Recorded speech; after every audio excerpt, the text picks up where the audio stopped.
Guys, I am Alvika and I welcome you all to the Crystal YouTube channel.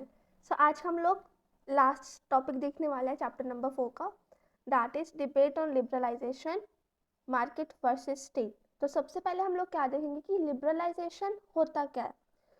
So it includes a range of policies. इसमें बहुत सारी policies होती हैं, जैसे कि privatisation करना, किसका, जो पब्लिक सेक्टर कंपनीज होती हैं उनका प्राइवेटाइजेशन करना, और गवर्नमेंट की रेगुलेशंस को कम करना कैपिटल, लेबर और ट्रेड पे, और जो हमारी इम्पोर्ट ड्यूटीज और टैरिफ्स वगैरह होती हैं इनको भी कम करना, ताकि जो फॉरेन कंपनीज है वो ज़्यादा इजीली सेटअप हो सके, कहाँ पे, इंडिया में। अब हम आगे देखते हैं। तो इन्हीं सब चेंजेस जो हम लाते हैं लिबरलाइजेशन में, इसी को हम लोग एक नया टर्म देते हैं, मार्केटाइजेशन। अब मार्केटाइजेशन होता क्या है?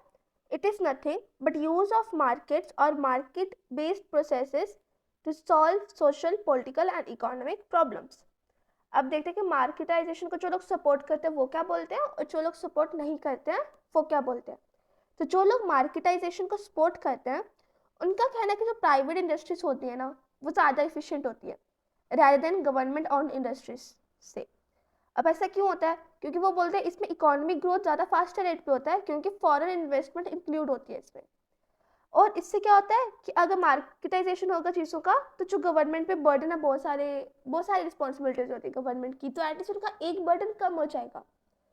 आगे नेक्स्ट है कि जो लोग सपोर्ट नहीं करते वो क्या बोलते हैं, वो बोलते हैं कि मार्केटाइजेशन करने में जो कॉस्ट आती है और जो डिसएडवांटेजेस आते हैं वो ज़्यादा हैं rather than advantages.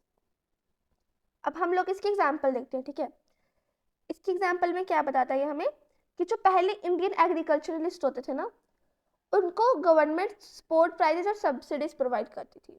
Support prices क्या होते हैं? जैसे कि एक फार्मर है, उसने ग्रेन की प्रोडक्शन की है, अगर इसकी ग्रेन एक इफेक्टिव कॉस्ट पर मार्केट में नहीं बिकती है तो एटलीस्ट एक प्राइस डिसाइड होती है, उसको हम बोलते हैं सपोर्ट प्राइजेस। कि एटलीस्ट अगर तुम्हारी ये जो ग्रेन है वो अगर मार्केट में इफेक्टिव प्राइस पे सेल नहीं हो रही है तो इस प्राइस पे गवर्नमेंट उस ग्रेन को सेल बाय कर लेगी, ताकि फार्मर को एटलीस्ट एक वो होता है ना कि नॉर्मल वे ऑफ लिविंग तो वो अफोर्ड कर पाए। और सब्सिडीज देती है, जैसे कि फर्टिलाइजर्स प्रोवाइड कर दिया और समथिंग, ताकि उनका जो कॉस्ट ऑफ प्रोडक्शन है फार्मर्स का वो कम आए। बट अगर हम देखें लिबरलाइजेशन को, तो लिबरलाइजेशन इन चीज़ों के अगेंस्ट में होती है। अब सेकेंड एग्जाम्पल देखते हैं कि जैसे कि हम ये चीज़ नोटिस करें कि जो हमारे ऑर्गेनाइज्ड सेक्टर है, मतलब ऑर्गेनाइज सेक्टर क्या होता है, जहाँ पे रेगुलर और परमानेंट जॉब्स मिलती है, तो यहाँ पे एम्प्लॉयमेंट घटती जा रही है दिन ब दिन।